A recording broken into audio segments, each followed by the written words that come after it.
Hello friends, smart plus technology में आपका स्वागत है। और आज जिस वीडियो का इंस्टॉलेशन हम देख रहे हैं वो है मल्टी शटर सिक्योरिटी सिस्टम।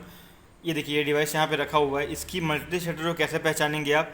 देखिए, सिंगल शटर जीएसएम में एक साइड एंटीना होता है, मल्टी शटर जीएसएम में दो साइड एंटीना होता है। एक एंटीना आपको यहाँ दिख रहा है, एक एंटीना आप देख सकते हैं यहाँ पे लगा हुआ है। ठीक है, ये देखिए दोनों साइड एंटीना आपका लगा हुआ है। तो जब आपको डिवाइस मिले तो छोटा वाला जो पार्ट है उसको आप स्क्रू ड्राइवर की मदद से पहले इसको खोल लें। नट खोल लेंगे आप। तो ये चीज़ आपके पास होना चाहिए, एक सिम आपके पास होना चाहिए, स्क्रू ड्राइवर होना चाहिए। अब आपने इस छोटा वाला पार्ट को खोल लिया है, इस तरीके का कुछ आपको मिलेगा पैनल। ठीक है, इसमें देखिए ये पावर प्लग है जो हमको यहाँ पे लगाना है, और यहाँ पे सिम का डायलर है। ठीक है, सिम लगाने के लिए दिया हुआ है, सिम का पैनल और एक, ये दोनों चीज़ से ही हमको काम है। ठीक है, अब क्या करना है, पहले फर्स्ट चीज़, जब भी आपको नया डिवाइस मिले इसको पहले जो पावर प्लग है, पावर प्लग को इसमें लगाइए। पावर प्लग को आप जैसे ही स्लॉट पे लगाएंगे तो आपका ये लाइट जल जाएगा, मतलब आपका सिस्टम सही है। तो इसको आप लगा लें, हल्की फुल्की भी बैटरी होगी तो ये जल जाएगा। ठीक है, पावर प्लग को लगाने के बाद इसको आप चार्ज पे लगाएं। ठीक है, चार्ज को जब भी आपको नया डिवाइस मिले तो आप इसको कम से कम 6 से 7 घंटे के बीच, 6 घंटे से ऊपर चार्ज करना है चार्ज, तब भी आपका 100% से ऊपर चार्ज होगा। ठीक है, तो ये पहले करके छोड़ दें। उसके बाद जो प्रोसेस मैं अभी बताऊंगा वो आपको करना है। ऐसा नहीं कि आपको नया प्रोडक्ट मिला आप नंबर रजिस्ट्रेशन करने लग गए, वैसा कुछ नहीं। तो अब हमने क्या है, अब मैं इसको क्या करता हूँ, देखिए अब जब भी आप सिम स्लॉट पे लगाएं तो हमेशा चार्ज से हटा के लगाएं, चार्ज पे लगा हुआ नहीं होना चाहिए। तो मैं अभी थोड़ी देर के लिए चार्जिंग भी हटा देता हूँ, थोड़ा देर के लिए पावर प्लग को भी हटा। देखिए, पावर प्लग दो तरीके का आता है, एक तो ये इस तरीके का लगाने वाला स्लॉट आता है, और एक तरीके का ऑन ऑफ बटन आएगा। तो आपको जो भी मिला हो आप उसका यूज़ कर सकते हैं। मुझे अभी ये पावर प्लग वाला मेरे हाथ में है, सो मैं दो तरीके का हम लोग बनाते हैं, तो ये चीज़ें हैं। सिम लगाओ ना पहले। तो अब मैं पावर प्लग लगाने से पहले मैं पहले सिम लगा देता हूँ। तो सिम जो है, मैं अभी इसको सिम लगा लेता हूँ। तो ये देखिए, सिम जो है इसका सही सही डायरेक्शन पे अब इसको डालें। ये देखिए, ये बीच में जो स्लॉट है, बीच में स्लॉट में बीचों बीच इसको आप डालें, और इसको स्लॉट में अच्छे से बैठने के बाद इसको आगे पुश करें। कई लोग गलत बिठा के पुश करते हैं तो ये टूट आता है, तो इसकी हमारी कोई जिम्मेदारी नहीं है। और कोई भी फिजिकल डैमेज पे ये डिवाइस की गारंटी ख़त्म हो जाती है। तो फिजिकल डैमेज नहीं होना चाहिए, इसको प्रॉपर तरीके से यूज़ करें। उसके बाद ये पावर प्लग लगाएं। पावर प्लग हमने लगा दिया, इसको पावर प्लग लगा दिया, ये साइड में बत्ती जल गई, उस साइड में बत्ती जलेगी थोड़ी देर। उसके बाद 30 सेकेंड लगता है, पूरी सर्किट चेक होती है। और देखिए, यहाँ ब्लिंकिंग जो हो रही है वो होनी चाहिए। शुरुआत में बिना सिम लगाए थोड़ी फास्ट ब्लिंकिंग होती है, सिम लगाने के बाद 3 सेकेंड का डिले में ब्लिंकिंग होगी। तो ये चीज़ों की, ये बातों को आप बिल्कुल ध्यान पे रखें। तो और एंटीना आपका टाइट होना चाहिए, तभी आपका सिग्नल जो है प्रॉपर पकड़ेगा। तो एंटीना टाइट है कि नहीं वो भी आपको प्रॉपर ध्यान रखना है। और ये प्लंजर जो है प्रॉपर वर्क कर रहा है कि नहीं वो भी एक बार आप चेक कर लें। ठीक है, इतनी चीज़ें करने के बाद ही आपको बढ़ना है नंबर रजिस्ट्रेशन की तरफ, मोबाइल नंबर रजिस्ट्रेशन की तरफ।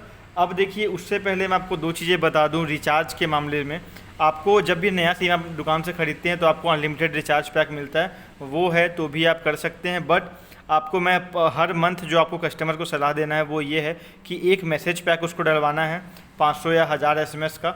और सेकेंड चीज़ें जो उसको करनी है कि उसको एक बैलेंस होना चाहिए मोबाइल पे। 20 रुपये का टॉपअप आता है हर कंपनी में। तो आइडिया या देखो, जियो छोड़ के आप कोई भी सिम इसमें यूज़ कर सकते हैं। तो जियो सिम ना यूज़ करें, आइडिया एयरटेल ही कोई यूज़ करें। तो उसमें 20 रुपये का टॉपअप डलवा लें और एक मैसेज पैक डलवा लें, इतना होना चाहिए। अनलिमिटेड बैलेंस के बावजूद ये चीज़ होना चाहिए आपके मोबाइल में। ठीक है, अब हम लोग इसको चलते हैं नंबर रजिस्ट्रेशन की तरफ। ठीक है, तो नंबर रजिस्टर करने के लिए पहले आपके हाथ में मैनुअल होना चाहिए। तो ये देखिए, ये मैनुअल आपको मिला हुआ है, इसी में सारे कोड लिखे गए हैं, जो इंपॉर्टेंट कोड हैं जो यूज़ होते हैं वो सारी चीज़ें यहाँ पे लिखी हुई है। फर्स्ट है आपका नंबर रजिस्ट्रेशन, फिर नंबर डिलीट करने का, जो नंबर रजिस्टर किया उसको डिलीट भी कर सकते हो। बैलेंस चेक करना, सिग्नल चेक करना, बैटरी चेक करना, सिस्टम डीएक्टिवेट करना, सिस्टम एक्टिवेट करना, वो सारी चीज़ें आप चेक कर सकते हो। ऑटो डीएक्टिवेशन मोड, रीसेट कर सकते हो सिस्टम को, और अपने पासवर्ड भी आप चेंज कर सकते हैं, और नंबर ऑफ़ यूज़र्स भी चेक कर सकते हैं। तो इतनी सारी चीज़ें होती हैं। तो आपको मैं सारी इंपॉर्टेंट चीज़ें सिखा देता हूँ। तो पहले जब आप अपने मोबाइल को, जिस नंबर को आपको रजिस्टर करना है वो नंबर इस मोबाइल पे होना चाहिए। ये देखिए, शटर सिक्योरिटी सिस्टम के नाम पे मैंने इस नंबर को सेव किया है, जो नंबर डिवाइस पे लगा हुआ है। अब उसके मैसेज वाले ऑप्शन पे जाता हूँ, तो उसके मैसेज वाले पे चला गया। हम मैसेज किसको भेज रहे हैं, जो नंबर इस पर लगा हुआ है, और अपने रजिस्टर्ड नंबर से भेज रहे हैं। तो अब देखिए, अब आपको टाइप करना है। अब इसमें एग्जांपल में देख सकते हैं S1 कॉमा फिर मोबाइल नंबर कॉमा पासवर्ड। जो डिफ़ॉल्ट पासवर्ड होता है वो 5 टाइम्स 1 होता है। ठीक है, तो मैं अभी क्या करता हूँ, नंबर 1 रजिस्टर करने के लिए आपको क्या टाइप करना है, आप मैनुअल में देख के करिए। S1 आपको क्या करना है, S1 फिर कॉमा करके फिर आपको मोबाइल नंबर टाइप करना है। तो मान लीजिए मेरा जो पर्सनल मोबाइल नंबर है 8770616765, ये मैं डायल कर देता हूँ, कॉमा करके 11111, ये मैंने टाइप किया। और ये देखिए इसमें एक बातों का ध्यान रखें कि कॉमा होना चाहिए बीच में, कई लोग फुल स्टॉप डाल देते हैं, और बीच में कोई गैप नहीं होना चाहिए, और पूरी चीज़ें कैपिटल पे होना चाहिए। एस है तो एस कैपिटल, ठीक है। और ये चीज़ों को आपको करना है, और ये चीज़ों को आप भेज दें। जैसे देखिए मैं यहाँ भेजूँगा, जैसे भेजेंगे एक देखिए एक ब्लिंकिंग होती है यहाँ पे, जैसी मैसेज ये रिसीव करेगा एक ब्लिंकिंग आपकी इसमें होगी, ठीक है। तो देखिए एक ब्लिंक, ये मैसेज रिसीव किया, एक बार आपका ग्रीन जलेगा फिर रेड जलेगा, उसको उतना आपको ध्यान भी नहीं देना है, बट फिर भी देखिए अभी एक मैसेज रिप्लाई आपको जरूर आएगा। मैं थोड़ा सा आपको नोटिफिकेशन वो कर देता हूँ। ये देखिए कि मैसेज मेरे पास रिप्लाई आया, user registration success, first number you are registered as user 1, आप रजिस्टर हो चुके हैं यूज़र 1, बाकी जो 4 यूज़र हैं वो एम्प्टी हैं। तो वैसे वैसे करके आप 5 नंबर रजिस्टर कर सकते हैं। जैसे मैंने S1 comma number comma 5 times 1, 5 times 1 आपका डिफ़ॉल्ट पासवर्ड है, इस चीज़ को भी आप चेंज कर सकते हैं। तो अब हम लोग सेम अगर आपको यूज़र 2 के लिए करना है तो S1 की जगह S2 लिखेंगे, दूसरा मोबाइल नंबर लिखेंगे, कॉमा करके वो लिखेंगे। तो इस तरीके से आप सारे नंबर रजिस्टर कर लें। ये तो हो गया नंबर रजिस्टर करने का प्रोसेस। अब मान लीजिए आप मेरे को S1 को डिलीट करना है, तो मैं क्या करूँगा, S1 कॉमा कैपिटल में DEL, जो यहाँ लिखा भी हुआ है आपका, इसमें भी लिखा हुआ आप चेक कर सकते हैं, S1 comma DEL comma password comma 11111 5 time, तो आपका S1 ऑटोमेटिकली पहला यूज़र डिलीट हो जाएगा, जो पहला नंबर रहेगा वो हट जाएगा। उस तरीके से 5 number register 5 number D register आप कर सकते हैं। तो ये हो गया आपका रजिस्टर करने का तरीका। अब मैं एक बार इसको आपको करके दिखा देता हूँ। अब मेन चीज़ जो होती है वो क्या होती है कि आपको जो है जो मल्टी शटर में जो बाकी सेंसर्स होते हैं, ये तो हमारे हाथ में शटर सेंसर है, शटर अटैचमेंट भी इसको बोलते हैं, तो इसको कैसे ऐड करें, इसको इससे कैसे ऐड करें, वो काफ़ी लोगों का क्वेश्चन होता है, वो मैं आज आसान तरीके से आपको बताऊंगा। तो जैसे कि मैं यूज़र 1 बन चुका हूं, तो अब मैं क्या करूंगा, ऐड कैपिटल में ऐड फिर कॉमा करके Z1 टाइप करूंगा, ठीक है। कॉमा ऐड कॉमा Z1 लिख के मैं इसको सेंड कर दे रहा हूँ, ठीक है। ऐड कॉमा Z1 करके मैं इसको सेंड कर दे रहा हूँ। तो यहाँ पे देखिए मैसेज चला जाएगा, एक बीप की आवाज़ आपको सुनाई देगी अभी इसमें। जब तक एक बीप नहीं आ जाता आपको जो इसमें कुछ भी नहीं करना है। जो आप देखिए बीप करा गया, अब अटैचमेंट को दबा के आप छोड़ दें, ठीक है। अटैचमेंट को दबा के छोड़ दें, एक बीप किया हो रहा है जो भाई, मतलब ये सेंसर ऐड हो गया। अब जैसे कि मान लो डोर सेंसर होता तो फिर आपको क्या करना है, मान लो इसके बाद मुझे डोर सेंसर ऐड करना है, तो ऐड कॉमा Z2 वो करके मैं उसको ट्रिगर करवा दूंगा। जो डोर सेंसर रहेगा उसको अलग कर दिए तो वो भी ऐड हो जाएगा। मोशन सेंसर रहेगा, मोशन सेंसर को पहले ऑफ कंडीशन पे रखिए, ऐड कॉमा Z3 टाइप करिए, ऐड कॉमा Z3 टाइप करिए, और उसके बाद जो है आप उसको ऑन कर दीजिए मोशन सेंसर, तो भी ऐड हो जाएगा। चलिए मैं आपको डोर सेंसर कम से कम ऑन करके दिखा देता हूँ।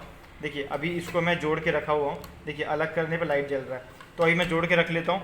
अब मैं अब यहाँ पे से मैं क्या टाइप करूँगा, बोलिए, ऐड कॉमा Z2, ठीक है। तो मैं ऐड कॉमा Z2 टाइप करता हूँ, कॉमा Z2, देखिए ये आपका Z हो गया, ये 2। अब इसको मैं भेज देता हूँ। देखिए अब आपको एक बीप का आवाज़ का वेट करना है। इसमें मेन पैनल पे सारी चीज़ें आपकी मेन पैनल पे ही होगी। तो ये देखिए यहाँ दोनों लाइट आपकी जल गई, ये रिसीव कर चुका है। अब मैं जैसे ही इसको अलग करूँगा, ठीक है, ऐड कॉमा Z2 पे आपको एक बार देखिए, इस बार अगर नहीं हुआ तो एक बार दोबारा से आप भेज लें। अब आपको पैनिक नहीं होना है, कभी भी आवे तो एक बार मैं ऐड कॉमा Z2 दोबारा भेज रहा हूँ। तो अब देखते हैं कि ये जो आपका चीज़ें हैं वो, ये देखिए जब तक बीप की आवाज़ ना है इसको अलग मत करिए, ऐड नहीं होगा। अब मैं इसको अलग करता हूँ, ये देखिए फिर ऐड करने पड़ेगा, तो अब Z ये भी ऐड हो गया। वैसे ही मोशन सेंसर को करना होगा, तो ऐड कॉमा Z3 भेजूंगा और मोशन सेंसर को ऑफ कंडीशन में रहेगा उसको ऑन कर दूंगा, तो ये हो जाएगा। तो इस तरीके से आपको ये जो मल्टी शटर होता है उसके साथ 5 डिवाइसेस ऐड होते हैं, ठीक है। तो वो आपको ध्यान में रखना है, ठीक है। अब मैं बाकी चीज़ें आपको लाइन बाय लाइन बता देता हूँ। अब चलिए एक बार फंक्शन करके देख लेते हैं कि ये कॉल मैसेज कर रहा है कि नहीं।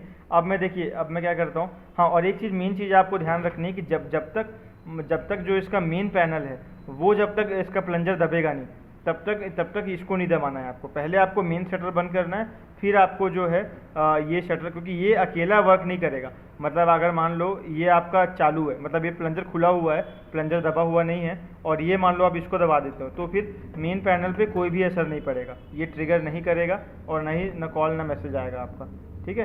तो ये चीज़ों को आप जो है विशेष ध्यान रखें कि पहले मेन पैनल दबा हुआ होना चाहिए। ठीक है, तो पहले मैं मेन पैनल दबा लेता हूँ। चलिए पहले मेन पैनल से ही देख लेते हैं कि ये सारी चीज़ें प्रॉपर वर्क कर रही है कि नहीं। तो मेन पैनल भी मैंने दबा दिया है। आप देखिए थोड़ा, अब बीप की आवाज़ तक आपको वेट करना है। कई लोग तुरंत दबा के छोड़ देते हैं, वो चीज़ें नहीं करना है कि तुरंत आपने दबाया छोड़ दिया, आपको कॉल आ जाएगा, मैसेज आ जाएगा अलार्म। देखिए ये बीप आया तब तक वेट करना है, उसके बाद ही आप इसको छोड़ना है। तो अब इसको भी एक बार दबा लेते हैं। देखिए इसको भी आपको दबा के छोड़िए। तो ये देखिए इसको मैं दबा के, इसके बाद ये तुरंत काम करेगा। ठीक है, अब वेट करते हैं कॉल मैसेज का। ये देखिए दोनों रेड हो जाता है। तो अब मैं कॉल मैसेज का वेट कर लेता हूँ कि मेरे मोबाइल पे कॉल और मैसेज आ जाएगा पहले। तो कभी कभी क्या होता है, देखो तुरंत कॉल आ गया। अभी मेरे में क्या है, देखिए आप देख सकते हैं कि मेरे में कॉल आ गया है इसका। अब मैं उठा के, ठीक है, अब मैं इसको उठा के अगर 1 प्रेस कर दूंगा तो ये बंद हो जाएगा। सेकेंड तरीका क्या है बंद करने का, अगर मैं आपको बता दूं तो सेकेंड तरीका जो हमारा बंद करने का है वो ये होता है कि अगर हम, देखिए इसमें मैसेज भी है, मैं देख सकते हैं इसने मैसेज भी मुझे भेजा कि सिस्टम डीएक्टिवेटेड बाय यूज़र 1। देखिए अभी कभी कभी जब हम लोग करते हैं तो हमें कॉल करेगा, मैसेज नहीं करेगा। ऐसा भी होता है अगर वो सिम जो है प्रॉपर नेटवर्क पे नहीं है या प्रॉपर मैसेज पैक उस पर नहीं है तो भी केवल कॉलिंग आएगी। और कॉलिंग जो आती है वो लाइन बाय लाइन आती है, पहले फर्स्ट नंबर फिर सेकेंड नंबर फिर थर्ड नंबर। ठीक है, तो ये चीज़ें बहुत इंपॉर्टेंट चीज़ें हैं और डीएक्टिवेशन का मैसेज आप में ज़रूर आएगा, ये आप ध्यान रखिएगा। और मेन चीज़ जो आपको ध्यान रखना है वो ये है कि आपको जब आपने रजिस्ट्रेशन किया तो उसी तरीके से आपको बाकी नंबर पर रजिस्टर करना है और कॉलिंग जो आएगी वो लाइन बाय लाइन आएगी, एक ही साथ 5 नंबर पर कॉल नहीं आएगा। ठीक है, तो ये बातों को आप ध्यान रखें। और मैं बाकी चीज़ें भी आपको बता देता हूँ कि जब जैसे कि मान लो मेरे को अब सिग्नल चेक करना है, ठीक है, तो मैं SIG लिख के भेजा इसको, SIG ये लिख के जैसे ही मैं इसको सेंड करता हूँ तो देखिए इसमें क्या होगा कि मुझे ये प्रॉपर रिप्लाई करेगा कि देखिए सिग्नल स्ट्रेंथ 100%। ठीक है, तो अगर देखिए क्या होता है कि अगर आपको नया नया सिस्टम है और 0% बैटरी है, जब तक आप इसको कभी कभी ये 100% बता देगा आपका, तो इसके परसेंटेज पे आप जब तब तक यकीन नहीं कर सकते जब तक ये 100% चार्ज नहीं है। तो पहले इसको 6 घंटा चार्ज करना है तभी बैटरी करेक्ट बताएगा, नहीं तो वो 0 कंडीशन पे भी कभी कभी चेक करने पर 100% बता सकता है। इस पर भी आपको पैनिक नहीं होना है कि मुझे कभी 100 बता दे रहा है कभी 90, जबकि कभी कभी 10 मिनट आप चार्ज करके निकाल दोगे तो भी 90% बता देगा, तो उससे कोई मतलब नहीं है। इसको आप 6 घंटे लगा के देखें, फिर उसके बाद अपने आप ये मैसेज फेंकेगा कि अपना बैटरी जो है वो कंप्लीट हो चुकी है। तो ये सब बातों का आप ध्यान रखें और इसी तरीके से आप बाकी फंक्शन यूज़ कर सकते हैं। SIG लिख के भेजें, BAT लिख के भेजेंगे तो आपका बैटरी, देखिए सिग्नल मैंने चेक किया तो 100% आया। सिग्नल 100% मतलब हमारा जो सिग्नल स्ट्रेंथ है सिम का वो 100% है। अब मैं एक बार देखिए बैटरी भी कभी कभी ना, सिग्नल तो हमेशा सही बताएगा, अगर ग्रीन है तो 100% आपका बता सकता है, अगर सिग्नल कम है तो आपका कम बताएगा। मैं देखिए BAT लिख के भेजता हूँ तो देखिए अभी हमारा बैटरी क्योंकि नहीं है तो देखते हैं क्या परसेंट बताता है। लेकिन जब तक फुल चार्ज नहीं है तब तक कुछ भी परसेंट वो PCB फ्लक्चुएट कर सकता है, एक्चुअल बता भी सकता नहीं बता सकता, अभी इसकी एग्जैक्ट गारंटी नहीं होती है। तो देखिए 15%, क्योंकि ये बैटरी रेड जल रही है तो 30% से कम ही होगी, तो 15% हमारा बैटरी है।